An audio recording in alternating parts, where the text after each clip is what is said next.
بسم اللہ الرحمن الرحیم۔ خوش آمدید دا مسنگ ڈاٹس میں۔ آج دا مسنگ ڈاٹس پر ہم ایک ایسے علمی طوفان کا دروازہ کھولنے جا رہے ہیں جس کا سامنا کرنے کی ہمت ہر کسی میں نہیں ہوتی۔ قرآن کی سب سے مشہور تفاسیر میں سے ایک تفسیر ابن کثیر، ایک ایسی کتاب جو صدیوں سے سنی سوچ کی بنیاد سمجھی جاتی رہی، لیکن آج ہم اس بنیاد کو مائکروسکوپ کے نیچے رکھ کر دیکھنے والے ہیں۔ کیا ابن کثیر نے قرآن کو آسان بنایا یا پھر ان کے لفظوں نے نئے سوالوں کا جنگل پیدا کیا؟ کیا ان کا علم واقعی الہی کلام کو سمجھنے کا ذریعہ تھا، یا ان کے زمانے کی سائنس، روایات اور عقیدے ان کی تفسیر میں گھل کر قرآن کے معنی کو ایک نئی شکل دے گئے؟ آج ہم ان تنقیدوں کو بھی کھول کر دیکھیں گے جو ایتھیسٹس، ایکس مسلمز اور خود مسلم علماء نے ان پر اٹھائیں، اور پھر ان دفاعات کو بھی جو کلاسیکل اور ماڈرن سکالرز پیش کرتے ہیں۔ یہ صرف ایک ایپیسوڈ نہیں، یہ ایک علمی مقدمہ ہے۔ آج ہم ابن کثیر کو جج نہیں کر رہے، ہم ان کے کام کو سمجھنے کی کوشش کر رہے ہیں، بنا کسی ڈر، بنا کسی باعث کے، صرف سچ کی تلاش میں۔ سواگت ہے دا مسنگ ڈاٹس میں، جہاں ہم وہ سوال پوچھتے ہیں جو لوگ پوچھنے سے ڈرتے ہیں۔ بسم اللہ۔ دیکھیں، اگر ہم واقعی سمجھنا چاہتے ہیں نا کہ یہ تفسیر آخر ہے کیا، اور ابن کثیر نے جو کام کیا وہ کیوں کیا، تو ہمیں آج کے اس آرام دہ دور سے نکل کر ٹھیک 14ویں صدی کی طرف جانا ہوگا۔ 14ویں صدی؟ ہاں، یعنی مملوک دور کی بات کر رہی ہیں آپ؟ جی بالکل، مملوک دور۔ اور دیکھیں، یہ کوئی عام حالات کا وقت نہیں تھا۔ آج تو ہم یہاں سکون سے بیٹھ کر ان کے الفاظ پر بات کر رہے ہیں، لیکن جس ماحول میں وہ لکھ رہے تھے وہ ایک شدید افراتفری کا عالم تھا۔ ہاں، مجھے یاد آ رہا ہے، اگر میں تاریخ کو صحیح سے جوڑ پا رہا ہوں تو یہ وہ وقت تھا جب اسلامی دنیا پر ہر طرف سے حملے ہو رہے تھے، رائٹ؟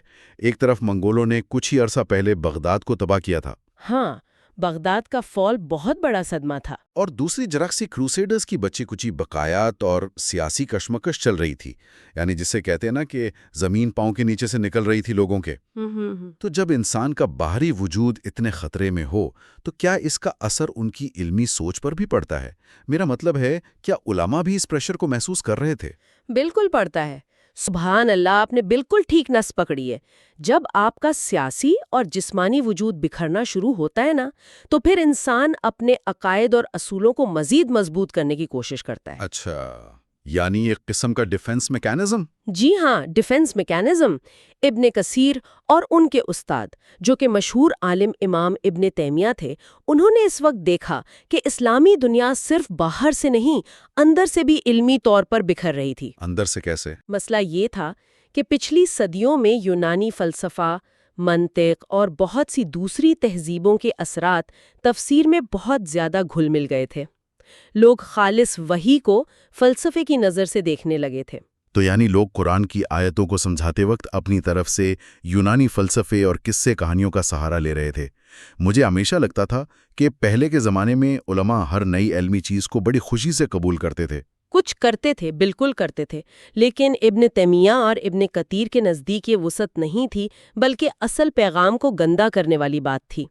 ان کے دور میں ایک لفظ بہت استعمال ہوتا تھا، اسرائیلیات۔ اسرائیلیات؟ ہاں، یہ ٹرم میں نے سنی ہوئی ہے۔ یہ وہ قصے کہانیاں تھیں جو یہودی اور عیسائی روایات سے آئی تھیں۔ اکثر لوگ قرآن کے قصے کو دلچسپ بنانے کے لیے، جیسے حضرت آدم یا حضرت نوح کا قصہ ہو، تو اس میں ان بہاری کہانیوں کا رنگ بھر دیتے تھے تاکہ سننے والوں کو مزہ آئے۔ ایگزیکٹلی، مزہ آئے یا ڈیٹیل مل جائے۔ لیکن ابن کثیر کا اصل مقصد ہی یہی تھا کہ اس بیرونی ملاوٹ کو روکا جائے۔ وہ چاہتے تھے کہ عقل، یعنی انسانی منطق اور فلسفے کو پیچھے کیا جائے، اور نقل، یعنی جو مستند اور آتھینٹک روایات ہیں، بس انہی کو بنیاد بنایا جائے۔ یہ تو ایسی بات لگ رہی ہے جیسے ایک دریا صدیوں سے بہہ رہا ہو، پانی تو شروع میں اس میں صاف تھا، لیکن راستے میں اتنی مٹی، پتھر اور نالیوں کا پانی مل گیا کہ اب وہ گندا لگنے لگا ہے۔ تو کیا انہوں نے تفسیر کے میدان میں ایک قسم کا واٹر فلٹر لگانے کی کوشش کی تاکہ جو پانی آئے وہ ان یونانی اور اسرائیلی گندگی سے صاف ہو کر عام لوگوں تک پہنچے؟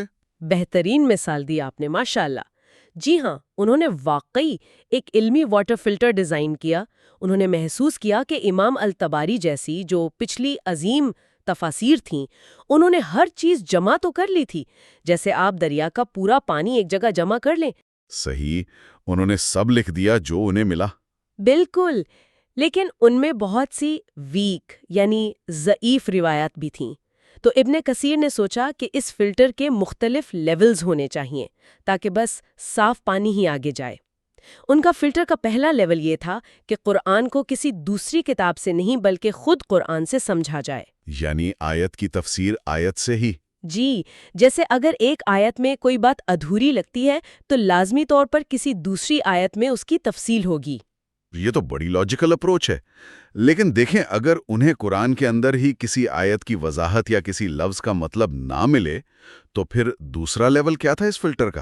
دوسرا لیول تھا صحیح احادیث، کیونکہ نبی صلی اللہ علیہ وسلم کی باتوں اور ان کے اعمال کا مقصد ہی قرآن کو عملی طور پر واضح کرنا تھا۔ صحیح ہے، یہ بھی سمجھ آتا ہے۔ اور اگر وہاں سے بھی وضاحت نہ ملے تو پھر تیسرے لیول پر وہ صحابہ کے اقوال کی طرف جاتے تھے، کیونکہ صحابہ نے وحی کا نزول اپنی آنکھوں سے دیکھا تھا، وہ اس ماحول اور کانٹیکسٹ کو سب سے بہتر جانتے تھے۔ اور پھر آخر میں تابعین یعنی صحابہ کے شاگردوں اور عربی لغت کی مدد لی جاتی تھی۔ اچھا، لیکن ایک بات سوچنے والی ہے یہاں، اگر ان چاروں لیول سے گزرنے کے بعد بھی کوئی وضاحت نہ ملتی ہو، یا مان لے کوئی بالکل ہی نیا سوال کھڑا ہو جائے جو اس وقت کسی نے نہ پوچھا ہو، تو کیا تب وہ تفسیر بالرائے کی طرف جاتے تھے، یعنی اپنی عقل اور اپنے زمانے کے حساب سے کوئی نتیجہ نکالتے تھے؟ نہیں، بالکل نہیں۔ اور یہی تو اس طریقہ کار کی سب سے اہم اور میں کہوں گی سخت بات ہے۔ انہوں نے تفسیر بالرائے یعنی اپنی عقل، رائے یا ذاتی سوچ کو تفسیر میں لگانے کو بالکل رد کر دیا تھا۔ بالکل رد کر دیا، کوئی ایکسیپشن نہیں۔ ان کا ماننا تھا کہ انسانی عقل ناقص ہے اور اس پر پورا بھروسہ کرنے سے دین میں بدعت اور غلط باتیں شامل ہو جاتی ہیں۔ انہوں نے بس یہی کوشش کی کہ جہاں روایت خاموش ہے وہاں وہ بھی خاموش رہیں اور اپنی طرف سے کوئی نیا لفظ نہ جوڑیں۔ لیکن ایک منٹ رکیے، یہاں تھوڑی الجھن ہو رہی ہے مجھے۔ اگر انہوں نے اتنا سخت فلٹر لگایا تھا اور اسرائیلیات یا قصے کہانیوں کو اتنا برا سمجھتے تھے، تو میں تو اکثر سنتا ہوں کہ ابن کثیر کی تفسیر میں بھی کچھ ضعیف حدیثیں شامل ہیں۔ ہاں، یہ اعتراض اٹھایا جاتا ہے اکثر۔ بلکہ کچھ ایسی روایات ہیں جو یہودی کتابوں سے آئی ہیں، جیسے حضرت داؤد کے قصے وغیرہ، وہ ابھی بھی اس میں ہیں۔ اگر فلٹر اتنا مضبوط تھا تو یہ چیزیں فلٹر کو کراس کر کے کیسے اندر آ گئی؟ آپ نے بہت ہی ڈیپ آبزرویشن پیش کی ہے، اور سچ بتاؤں تو یہی بات تحقیق کرنے والوں کو بھی تھوڑا حیران کرتی ہے، لیکن اس کی ایک ٹیکنیکل وجہ ہے۔ دیکھیں، ابن کثیر بنیادی طور پر ایک محدث تھے، یعنی حدیثوں کو پرکھنے والے۔ اچھا۔ اس زمانے میں محدثین کا ایک بڑا واضح رواج تھا۔ اگر کوئی حدیث حلال اور حرام یعنی احکام اور فقہ کے بارے میں ہوتی تو وہ انتہائی سختی برتتے تھے۔ ایک ایک لفظ کی چھان بین ہوتی تھی۔ یعنی جہاں عمل کی بات آئے وہاں سٹرکٹنس۔ بالکل۔ لیکن اگر کوئی روایت صرف تاریخ، قصے، کہانیوں یا نصیحت کے درجے میں ہوتی اور وہ قرآن کی کسی بنیادی آیت سے سیدھا ٹکراتی نہ ہو تو وہ اسے تھوڑی نرمی سے قبول کر لیتے تھے۔ اچھا، یعنی انہوں نے ان کہانیوں کو وہاں صرف اس لیے رکھ دیا تاکہ لوگ پڑھ لیں، ایک ہسٹوریکل ریکارڈ کے طور پر۔ ہاں، اور کبھی کبھی انہوں نے ان اسرائیلیات کو کتاب میں شامل اس لیے بھی کیا تاکہ لوگ انہیں پڑھ کر پہچان لیں۔ وہ اکثر خود آگے لکھ دیتے تھے کہ یہ روایت کمزور ہے یا اس پر بھروسہ نہ کیا جائے۔ یعنی انہوں نے وارننگ لیبل لگا دیا تھا ساتھ ہی۔ ایگزیکٹلی، وارننگ لیبل تھا۔ لیکن مسئلہ یہ ہوا کہ عام قاری جب پڑھتا ہے تو وہ یہ فٹ نوٹس یا حوالے یا ان وارننگ لیبلز کو اگنور کر دیتا ہے۔ وہ سمجھتا ہے کہ بس اگر یہ بات تفسیر ابن کثیر میں لکھی ہے تو وہ پتھر پہ لکیر ہے۔ ہاں، ہم لوگ عام طور پر بس مین ٹیکسٹ پڑھتے ہیں اور مان لیتے ہیں، اور مجھے لگتا ہے یہیں سے وہ بڑا مسئلہ شروع ہوتا ہے جس پر آج کل لوگ سب سے زیادہ سوال اٹھاتے ہیں۔ کیونکہ جب آپ صدیوں پرانی روایات کو پتھر پر لکیر سمجھ لیتے ہیں اور عقل یا سائنس کو دروازے سے باہر نکال دیتے ہیں تو وہ پرانی روایت آج کی ماڈرن سائنس سے ٹکراتی ہے نا؟ بالکل ٹھیک کہہ رہے ہیں آپ۔ آج ہم دیکھتے ہیں انٹرنیٹ پر ایتھیسٹ ہیں یا جو لوگ ریلیجن چھوڑ دیتے ہیں، جنہیں ہم ایکس مسلمز کہتے ہیں، وہ سیدھا ابن کثیر کے حوالے کھول کے سامنے رکھ دیتے ہیں اور کہتے ہیں کہ دیکھیں یہ لکھا ہے آپ کی سب سے آتھینٹک تفسیر میں۔ ایسے ہی ہیں، اور اس کی سب سے مشہور مثال جو آپ کو ہر دوسرے دن کسی آن لائن بحث میں مل جائے گی وہ سورہ الکہف کی آیت 1886 ہے۔ اس آیت میں ذکر ہے کہ ذوالقرنین سفر کرتے ہوئے ایک ایسی جگہ پہنچے جہاں انہوں نے دیکھا کہ سورج ایک گرم دلدل یا چشمے میں ڈوب رہا ہے۔ رائٹ، اور کیونکہ ہم آج ایسٹرونومی کے ذریعے اتنا تو جانتے ہیں کہ سورج زمین کے کسی چشمے میں نہیں ڈوبتا، بلکہ زمین سورج کے گرد گھوم رہی ہے اور سورج اپنی جگہ پر ہے، تو لوگ اس پر سیدھا اعتراض کرتے ہیں کہ یہ بات سائنٹیفک طور پر بالکل غلط ہے۔ تو ابن کثیر نے آخر اس کی تفسیر میں کیا لکھا تھا اس وقت؟ مانی لیے تھے انہوں نے وہاں اپنے زمانے کا جو سائنس کا ماڈل تھا، ٹولمیک ماڈل جسے ہم جیو سینٹرک ماڈل کہتے ہیں، اس کا سہارا لیا۔ جس میں زمین سینٹر میں ہوتی ہے اور رکی ہوئی ہوتی ہے۔ جی ہاں، جہاں زمین کو رکاوا تصور کیا جاتا تھا اور سورج کو حرکت میں سمجھا جاتا تھا، انہوں نے اس حساب سے بات کی۔ ساتھ ہی انہوں نے کچھ پچھلی روایات کا حوالہ بھی دیا جن میں واقعی سورج کے کسی دلدل میں جانے کا ذکر تھا۔ تو انہوں نے لٹرلی مان لیا تھا سورج وہاں ڈوب رہا ہے؟ بالکل، اور صرف سورج کا معاملہ نہیں ہے۔ ان کی تفسیر میں آپ کو آدم کی پیدائش، کائنات کا 6 دن میں بننا اور زمین و آسمان کے فزیکل سٹرکچر کو لے کر بالکل لفظی تصورات ملیں گے۔ تو اب سوچنے والی بات یہ ہے کہ آج کا کوئی نیا سائنس پڑھنے والا بچہ جب اسے پڑھتا ہوگا تو وہ تو پریشان ہو جاتا ہوگا۔ وہ سوچتا ہوگا کہ اگر ایک 14ویں صدی کے اتنے بڑے عالم نے اسٹرونومی کو نہیں سمجھا تو میں ان کے عقائد کی باتوں پر کیسے اعتماد کروں؟ لیکن یہاں میرا ایک بڑا جینوئن سوال ہے آپ سے، کیا یہ تھوڑا انفیئر نہیں ہے؟ انفیئر کس حوالے سے؟ جیسے میں آج کے کسی سائنس کے آرٹیکل کو اٹھاؤں، لیٹس سے کوانٹم فزکس پر، اور 500 سال بعد کی سائنس سے جج کر کے کہوں کہ دیکھو یہ آج کا سائنٹسٹ کتنا بے وقوف تھا، تو یہ تو غلط بات ہوگی نا۔ تو کیا ہم ابن کثیر کے ساتھ زیادتی نہیں کر رہے؟ الحمدللہ آپ نے وہ نقطہ اٹھایا ہے جو کلاسیکل اور ماڈرن علماء دونوں اپنے دفاع میں پیش کرتے ہیں۔ والد صالح جیسے مشہور اکیڈمکس یہی سمجھاتے ہیں کہ آپ ایک 14ویں صدی کے علمی کام کو 21ویں صدی کی ٹیلیسکوپ اور اسپیس اسٹیشن کی نظر سے نہیں دیکھ سکتے۔ ٹھیک بات ہے، ان کے پاس ہبل ٹیلیسکوپ تھوڑی تھی۔ بالکل، ابن کثیر کوئی فزکس یا اسپیس سائنس کی کتاب نہیں لکھ رہے تھے، وہ اپنے دور کے علمی شعور کے مطابق ٹھیک بات کر رہے تھے۔ اور دوسری اور اہم بات یہ ہے کہ علماء یہاں وضاحت کرتے ہیں کہ قرآن اس آیت میں فینومینولوجیکل لینگویج استعمال کر رہا ہے۔ فینومینولوجیکل لینگویج، اگر میں اسے آسان الفاظ میں سمجھوں تو اس کا مطلب ہے جو آنکھ کو محسوس ہو رہا ہے اسے ویسا ہی بیان کرنا۔ جی بالکل یہی مطلب ہے۔ جیسے مثال کے طور پر میں آج بھی اگر شام کو سمندر کے کنارے کھڑا ہوں کلفٹن پہ، تو میں دوستوں کو یہی کہوں گا نا کہ سورج سمندر میں ڈوب رہا ہے، دیکھو کتنا پیارا لگ رہا ہے۔ میں یہ تو نہیں کہوں گا کہ بھائی زمین اپنے ایکسس پر 15 ڈگریز روٹیٹ کر گئی ہے اور سورج میری نظر سے غائب ہو گیا ہے۔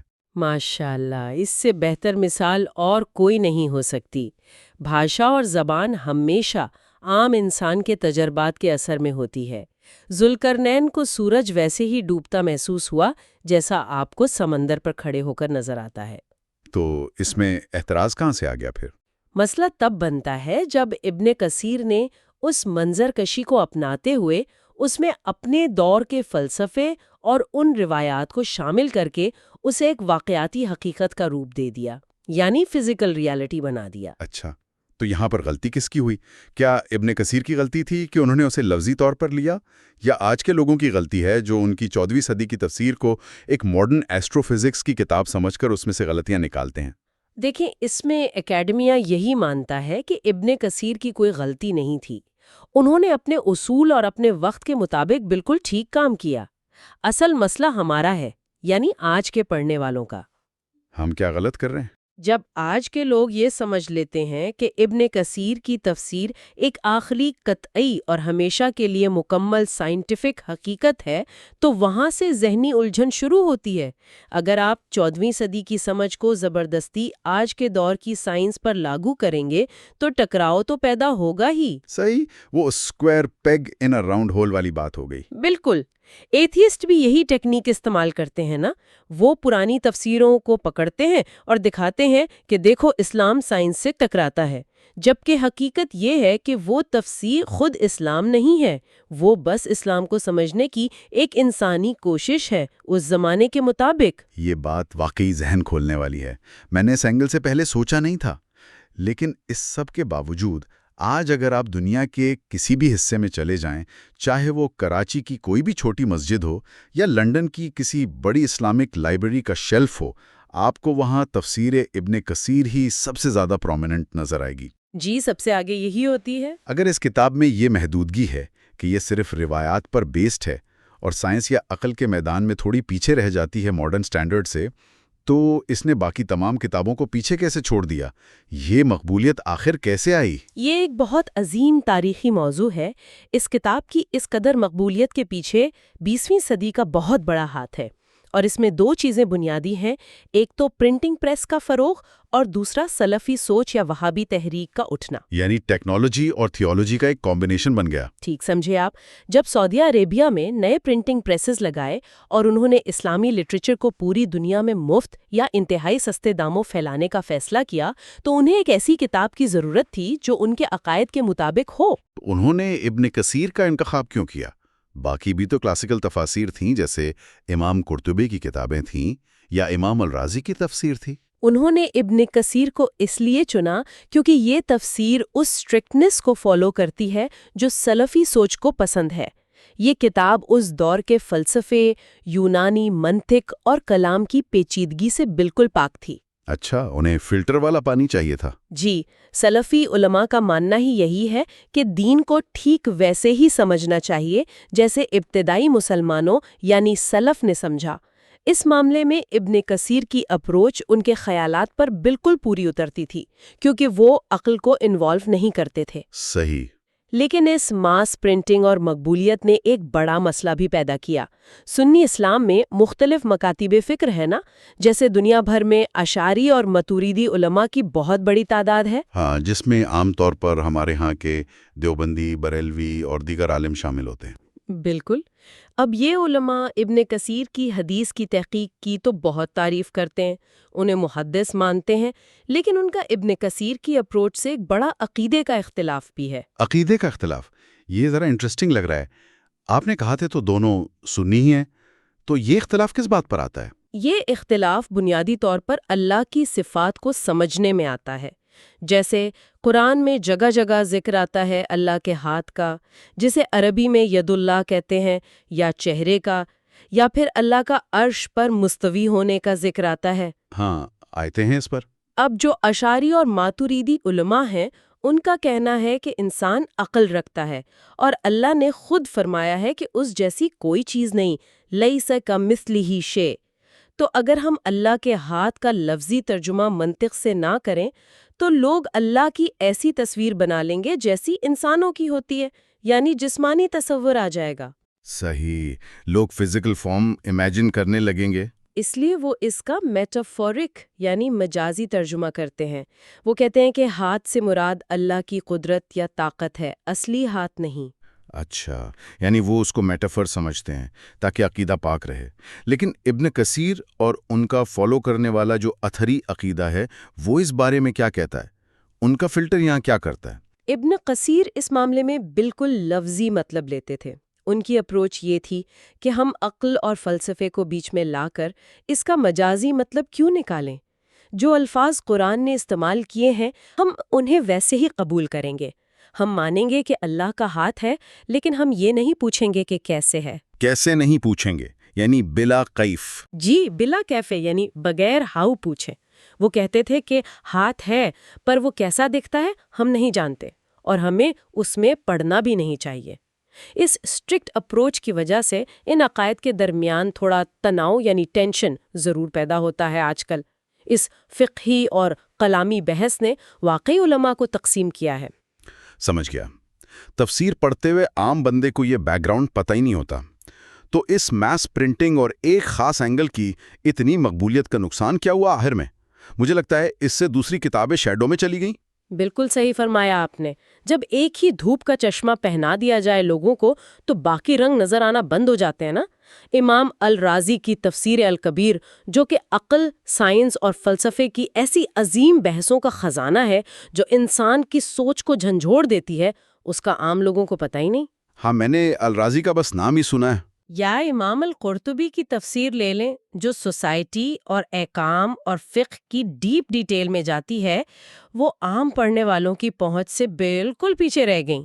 لوگوں نے، خاص طور پر نئی جنریشن نے، سمجھ لیا کہ تفسیر اور دین کو سمجھنے کا یہی ایک اکیلا اور مکمل طریقہ ہے جو ابن کثیر نے دیا ہے۔